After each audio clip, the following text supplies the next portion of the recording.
पूर्व में धर्मशाला से विधायक और शहरी विकास मंत्री रह चुके सुधीर शर्मा द्वारा धर्मशाला को ग्लोबल स्तर पर पहचान दिलाने के लिए किए गए प्रयासों की लगातार चर्चा को धर्मशाला से मौजूदा विधायक विशाल नहरिया ने पूरी तरह से खारिज कर दिया है। उन्होंने कहा कि धर्मशाला में अगर सही मायनों में किसी ने विकास करवाया है तो वो प्रदेश और केंद्र की भाजपा सरकार है। इस बात का अंदाजा उन बड़े कार्यक्रमों से लगाया जा सकता है जिसकी बानगी उन लोगों ने बीते 3 से 4 सालों में देखी है, जिसके तहत देश के प्रधानमंत्री नरेंद्र मोदी खुद यहां आकर न केवल दौरे किए बल्कि यहां रात्रि निवास भी किया। देश के पहले नागरिक और राष्ट्रपति यहां रहकर गए हैं। यहां भारत के तमाम राज्यों के मुख्य सचिवों की बैठक का आयोजन किया गया। यहां देश के नई पर्यटन नीति को लेकर महामंथन हुआ। धर्मशाला में राष्ट्रीय स्तर के तमाम सफल आयोजन हुए हैं। आज यहां दुनिया की सबसे नवीन तकनीकी वाला रोपवे है जिसमें हजारों की संख्या में पर्यटक आकर सफर कर रहे हैं। यहाँ विश्व स्तरीय फुटबॉल का ग्राउंड तैयार हो रहा है। यहाँ अंतर्राष्ट्रीय स्तर का क्रिकेट ग्राउंड है। ये सब भाजपा की ही देन है। उन्होंने कहा कि कांग्रेस के नेता सिर्फ सियासी रोटियां सेकना जानते हैं और भाजपा विकास की राह पर अग्रसर है। हाल ही में धर्मशाला में पूर्व मंत्री सुधीर शर्मा के बड़े बड़े होर्डिंग्स लगे थे जिसमें साफ शब्दों में लिखा गया था कि सुधीर ही सुधार है। सुधीर शर्मा के इन पोस्टरों से शहर में सुधीर द्वारा धर्मशाला को शिमला के तर्ज पर विकसित करने की चर्चा आम हो गई थी, जिस पर भाजपा विधायक ने अपनी प्रतिक्रिया जाहिर की है।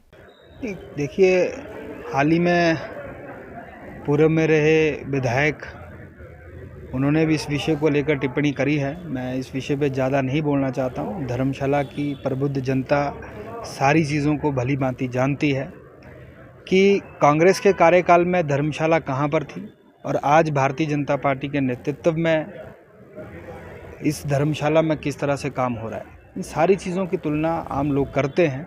आप देख रहे हैं कि पिछले 2.5-3 वर्षों के अंदर एकदम से बदलाव जो है विकासात्मक कार्यों को लेकर धर्मशाला के बीच में आया है। डेवलपमेंटल वर्क्स की जो प्रोसेस था वो बहुत स्पीड से चला है और धरातल पर काम दिखना अब शुरू हुए हैं। और हम लोग बार बार कहते हैं कि ये धर्मशाला देवभूमि है और पर्यटन के लिए बहुत विख्यात स्थल जो है पूरे विश्व में इसे माना जाता है। और हम भी चाहते हैं कि आज विश्व के मानचित्र में और ज़्यादा विख्यात जो है हमारा धर्मशाला हो। इस दिशा में पिछले 2-2.5 वर्षों के अंदर मैंने दिन रात यहाँ पर लगन के साथ काम किया है, लोगों के साथ मिलकर काम किया है। परिस्थितियाँ विपरीत थी, कोरोना जैसा एक वैश्विक महामारी का दौर था, उसके बावजूद भी यहाँ पर बहुत सारे काम जो है वो हुए हैं। आज क्रिकेट स्टेडियम इंटरनेशनल के साथ साथ जो है यहाँ पर फुटबॉल इंटरनेशनल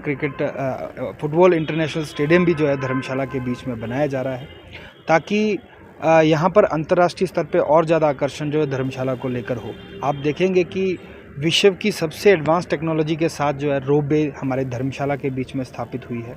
आज जो सैकड़ों हज़ारों हमारे जो विजिटर्स हैं, जो पर्यटक हैं, वो यहाँ पर घूमने आते हैं, वो उस चीज़ का लुत्फ़ ले रहे हैं। इसके साथ साथ में आप देखेंगे कि हम लोगों ने ट्रांसपोर्टेशन के पॉइंट ऑफ व्यू से भी धर्मशाला को और ज़्यादा रिफ़ाइन करने की कोशिश किया है। हाल ही में जो हमारे इलेक्ट्रिक बसेस के ट्रायल थे वो भी हम लोगों ने कंप्लीट किए हैं। बहुत जल्दी हमारी धर्मशाला की सर्कुलर कनेक्टिविटी के लिए हमारी इलेक्ट्रिक बसेस जो हैं वो चलना शुरू हो जाएंगी। उसकी परचेजिंग कंप्लीट कर ली गई है और ट्रायल भी यहाँ पर जो है हमारे कंप्लीट कर लिए गए हैं। इसके साथ में आप देखेंगे कि शिक्षा की दिशा में जी बहुत बेहतर काम हुआ है और मैं दावे के साथ ये कह सकता हूँ कि हमारा धर्मशाला में जितने स्कूल जो है हमारे सरकारी स्कूल जो हम लोगों ने स्मार्ट स्कूल्स तैयार किए हैं, वहाँ पर आज बच्चे जो हैं LED के माध्यम से जो है अपनी शिक्षा को ग्रहण कर रहे हैं। बच्चे जो है बहुत खुशी महसूस करते हैं कि आज एडवांस टेक्नोलॉजी जो है उनके एजुकेशन में दी जा रही है। डिजिटलाइजेशन की तरफ जो है हम लोगों ने कदम आगे बढ़ाया है।